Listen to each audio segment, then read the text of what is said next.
श्री रणदीप सिंह सुरजेवाला। श्री रणदीप सिंह सुरजेवाला। शुक्रिया chairman sir.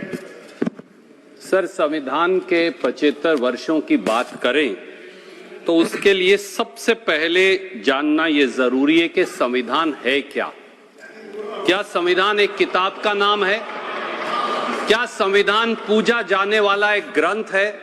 संविधान का या क्या संविधान हाथी पर रखकर संविधान का जो अपन संधि विच्छेद करें तो संविधान होता है जी, कि सबके लिए एक संविधान। बिल्कुल पंडित जी, आपने सही आप बोलिए। पर क्या संविधान हाथी पर रखकर झांकी निकालने वाला एक शास्त्र है? सच्चाई ये है कि कोई कुंठित या दुर्भावनाग्रस्त व्यक्ति ही संविधान को ग्रंथ या शास्त्र बनाकर हाथी की सवारी निकालकर जनता को भ्रमित करने की कोशिश कर सकता है। तो चेयरमैन सर, संविधान है क्या? जैसा बाबा साहब अंबेडकर ने संविधान के बारे कहा था, संविधान तो समानता है, जैसा आपने भी कहा, यानी सबके लिए बराबरी का अधिकार है। संविधान तो आजादी है, यानी बोलने, सोचने, देखने, पहनने, खाने पीने, धर्म मानने, विरोध करने, असहमत होने, विचार व्यक्त करने की आजादी। संविधान तो न्याय है, यानी छोटे बड़े, ऊंचे नीचे, अमीर और गरीब के भेदभाव से ऊपर उठकर सबके लिए बराबरी का दर्जा। संविधान तो भाईचारा है, जैसे मेरे एक और साथी ने कहा, यानी धर्म और जाति की नफरतों और विभाजनों से ऊपर उठकर प्रेम, सद्भाव, सदाचार और संविधान का नाम संविधान है। संविधान के 74 सालों पर चर्चा के लिए संविधान के मायने जानना जरूरी है, क्योंकि सत्ता के हीरो का मुकुट पहना बादशाह आज संविधान के मायने भूल बैठा है। सत्ता के सिंहासन और बड़ी बड़ी कुर्सियों पर बैठे लोगों को आज की तारीख में जानने की जरूरत है कि संविधान के मायने क्या हैं, और मैं अपने शब्दों में उन्हें चरितार्थ करने की कोशिश करूंगा। वो राज के तंत्र, यानी सत्ता हथियाने और सरकार बनाने को संविधान मान बैठे हैं, पर देश के लिए गरीबों की मुसीबतों और जनता की जरूरतों के आगे सत्ता की जवाबदेही के प्रजातंत्र को संविधान कहते हैं। वो चंद अमीरजादों और दोस्त धन्ना सेठों की दौलत लाखों गुना बढ़ाने को संविधान मान बैठे हैं, पर देश के लिए गरीबी हटाना, न्याय करवाना और सबको बराबरी का दर्जा दिलवाना संविधान है। कृपया सुने। टीवी पर सुर्खियां बनाने वाली जोर जोर से बोलती आवाजों को संविधान मान बैठे हैं, पर देश के लिए टीवी के प्रायोजित शोर की बजाय वीणा की टंकार सी बजने वाली आम आदमी की आत्मा की आवाज संविधान है। वो ईडी, सीबीआई, इनकम टैक्स के डंडा तंत्र से विरोधियों को झुकाने और सरकारों को गिराने को संविधान मान बैठे हैं, पर देश के लिए चेयरमैन सर, नैतिकता, बहुमत और ईमानदारी की कसौटी पर सत्ता और शासन का खरा उतरना ही संविधान है। वो सरकारी खर्चों पर दुनिया घूमने, इश्तहार छपवाने, कपड़े बदलने और दूसरों को नीचा दिखाकर कहे लगाने के अधिकार को संविधान मान बैठे हैं, पर देश के लिए सर, जूती गांठने वाले गरीब, बोझा ढोने वाले कुली, मोटर रिपेयर वाले मिस्त्री, ट्रक चलाने वाले ड्राइवर, अनाज पैदा करने वाले किसान की आवाज को बुलंद करना ही संविधान है। वो साधु का छद्म वेश धारण कर अहंकारी ताकत के नशे में मर्यादाओं की लक्ष्मण रेखा को कुचल देने को संविधान मान बैठे हैं।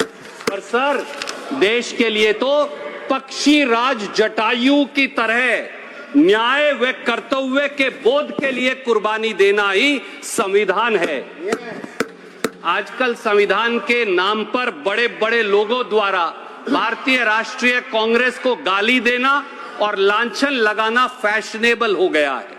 काश ये सब लोग कांग्रेस को पानी पी पी कर कोसने की बजाय बाबा साहब अंबेडकर द्वारा 25 नवंबर 1949 के भाषण को पढ़ लेते तो उन्हें संविधान की अडॉप्शन से ठीक एक दिन पहले दिया था। प्रधानमंत्री जी ने भी उसकी चर्चा की थी। And I quote sir, Ambedkar ji ने कहा, विधानसभा के अंदर कांग्रेस पार्टी की मौजूदगी से अराजकता की यह संभावना शून्य हो गई, जिसने इसकी कार्यवाही में व्यवस्था और अनुशासन की भावना लाई। कांग्रेस पार्टी के अनुशासन की वजह से ही मसौदा समिति संविधान को विधानसभा में पेश करने में सक्षम हुई, जिसमें प्रत्येक अनुच्छेद और प्रत्येक संशोधन के भाग्य के बारे में निश्चित जानकारी थी। और बाबा साहब अंबेडकर आगे कहते हैं, इसीलिए विधानसभा में संविधान के मसौदे को सुचारू रूप से चलने का सारा श्रेय कांग्रेस पार्टी को जाता है। ये थे बाबा साहब अंबेडकर। और सर, बाबा साहब अंबेडकर ने, मैं बहुत लंबी तकरीर नहीं करूंगा, बाबा साहब अंबेडकर ने 25 नवंबर 1949 के संविधान सभा के संबोधन में 3 चिंताओं की चर्चा की। मुझे लगता है कि वो चिंताएं आज के शोर मचाते शासकों और सरकारों पर लागू होती हैं। पहली चिंता, अंबेडकर जी की पहली चिंता, धर्म से ऊपर देश रखेंगे या धर्म को देश से ऊपर। And I quote sir, Ambedkar ji ने कहा कि कोट, यह चिंता इस तथ्य के एहसास से और भी बढ़ जाती है कि जाति और धर्म के रूप में हमारे पुराने शत्रुओं के अलावा हमारे पास कई राजनीतिक दल होंगे जिनके राजनीतिक धर्म अलग अलग और विरोधी होंगे। क्या भारतीय देश को अपने धर्म से ऊपर रखेंगे या धर्म को देश से ऊपर रखेंगे? लेकिन इतना तो तय है कि अगर दल धर्म को देश से ऊपर रखेंगे तो हमारी स्वतंत्रता दूसरी बार खतरे में पड़ जाएगी और शायद हमेशा के लिए हो जाएगी। अनकोट। सुरजेवाला जी, एक मिनट कृपया प्लीज। सर पॉज कर दीजिए, मेरा समय पॉज आपका समय है वो, लेकिन अपने पुराने भवन में जी स्पीकर साहब के और उनके दोनों के आसन के पीछे लिखा हुआ है धर्म चक्र प्रवर्तनाएं। सर मैं तो, वो आपके समय पर लिखा गया जी सर, मैं तो बाबा साहब की स्पीच लेकर आया हूं, आप कहें मैं फ्लोर पे रख देता हूं, ऑथेंटिकेट कर रहा हूं। स्पीच चालू रखें जी। सर, आज देश में क्या हो रहा है? क्या आज संविधान और देश को दरकिनार कर केवल सत्ता के लिए सांप्रदायिक झगड़ों और नफरत की आग में नहीं झोंक दिया जा रहा? सत्ता की शहतीरों पर बैठे मुखिया जब शमशान बनाम कब्रिस्तान की बात करें, जब मटन, मंगल सूत्र और मुजरे की बात करें, उसे अपना चेहरा बनाएं, जब लोगों को कपड़ों और टोपी से पहचाने, जब बच्चों की संख्या की गिनती से देश की नीतियां चलवाएं, जब दीपावली, रमजान और क्रिसमस का टकराव करवाएं, तो फिर बताइए क्या बाबा साहब की चेतावनी से सीख लेने की जरूरत नहीं है? अंबेडकर जी की दूसरी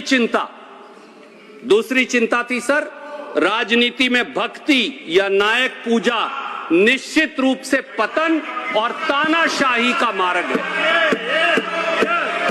और 25 नवंबर 1949 को मुझे मालूम है कि वो शोर से सत्य को पराजित करने की कोशिश करेंगे, पर इसमें कामयाब नहीं होने वाले। 25 नवंबर 1949 को अंबेडकर जी ने फिर कहा, एंड आई कोट सर, यह सावधानी भारत के मामले में किसी भी अन्य देश की तुलना में कहीं अधिक आवश्यक है, क्योंकि भारत में भक्ति या जिसे भक्ति का मार्ग या नायक पूजा कहा जा सकता है, उसकी राजनीति में एक ऐसी भूमिका निभाती है जो दुनिया के किसी भी अन्य देश की राजनीति में निभाई जाने वाली भूमिका से बेजोड़ है। धर्म में भक्ति आत्मा की मुक्ति का मार्ग हो सकती है, लेकिन राजनीति में भक्ति या नायक पूजा निश्चित रूप से पतन और अंततः तानाशाही का मार्ग है। अनकोट। सर, पिछले 10 साल में हमने देखा कि एक व्यक्ति की पूजा और अंधभक्ति से किस प्रकार संस्थाएं मरती रही, मर्यादाएं गिरती रही और एक छत्रवाद और तानाशाही बढ़ती रही। इसके कुछ उदाहरण मैं देना चाहूंगा। एक व्यक्ति ने कहा किसान को लागत पर 50% मुनाफा मिलेगा, 2022 तक किसानों की आय दुगनी हो जाएगी। नतीजा क्या हुआ? उल्टा सरकार बनते ही उचित मुआवजा कानून को खत्म करने की कोशिश की, फिर किसान विरोधी काले कानून लाए, 700 किसानों की शहादत हुई और आज भी किसान दिल्ली आने के लिए सिसक रहा है। एक व्यक्ति, सर 2 मिनट्स, एक व्यक्ति ने कहा कि नोटबंदी लाऊंगा, काला धन, नकली नोट और उग्रवाद 50 दिन में खत्म करवाऊंगा। काला धन तो खत्म हुआ नहीं, नकली नोट तो खत्म हुए नहीं, उग्रवाद नक्सलवाद तो खत्म हुआ नहीं, अर्थव्यवस्था खत्म हो गई। एक व्यक्ति ने कहा कोरोना में बगैर सोचे समझे लॉकडाउन लगाया, कहा ताली बजाओ, मोबाइल की लाइट जलाओ, कोरोना जादू से खत्म। कोरोना तो खत्म हुआ नहीं, गंगा मैया लाशों से हट गई, लाखों लोग हजारों किलोमीटर पैदल चलकर गए और लाखों रोजगार खत्म हो गए। एक व्यक्ति ने कहा, सर मैं बस खत्म कर रहा हूं, एक व्यक्ति ने कहा कि रात को 12 बजे संसद में घंटी बजाओ, जीएसटी लाओ, अर्थव्यवस्था आगे लेकर जाओ। जीएसटी आम व्यवसाय के लिए गब्बर सिंह टैक्स बन गई और सरकारी वसूली मेरा का नाम है घनश्याम जीएसटी। सर एक तीसरी चिंता की मैं 1 सेकंड में चर्चा करूंगा। अंबेडकर जी की तीसरी चिंता थी आर्थिक और सामाजिक असमानता, राजनीतिक लोकतंत्र के लिए खतरा। सर 1 मिनट, 25 नवंबर को अंबेडकर जी ने कहा हमें इस तथ्य को स्वीकार करके, कोट सर, हमें इस तथ्य को स्वीकार करके शुरुआत करनी चाहिए कि भारतीय समाज में 2 चीजों का पूर्ण अभाव है। इसमें से एक है समानता। सामाजिक धरातल पर भारत में एक ऐसा समाज है जो क्रमिक असमानता के सिद्धांत पर आधारित है। आर्थिक धरातल पर हमारे पास ऐसा समाज है जिसमें कुछ लोगों के पास अपार संपत्ति है जबकि कई लोग गरीबी में रहते हैं। हम कब तक इसे नकारते रहेंगे? ये राजनीतिक लोकतंत्र को खतरे में डाल देगा। अनकोट। सर बस मैं मेरी बात समाप्त कर रहा हूं। आज 140 करोड़ के देश में मैं आपके संज्ञान में लाता हूं, 1% लोगों के पास देश की 40% संपत्ति है। हम एक बार फिर अंग्रेजों की आर्थिक असमानता में पहुंच गए हैं।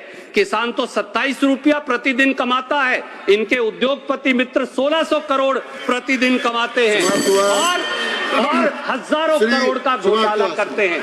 संविधान को सशक्त बनाना है तो संविधान को सशक्त बनाने के लिए बाबा साहब की इन तीनों चिंताओं पर जरूर गौर करनी पड़ेगी, तभी संविधान सशक्त हो पाएगा।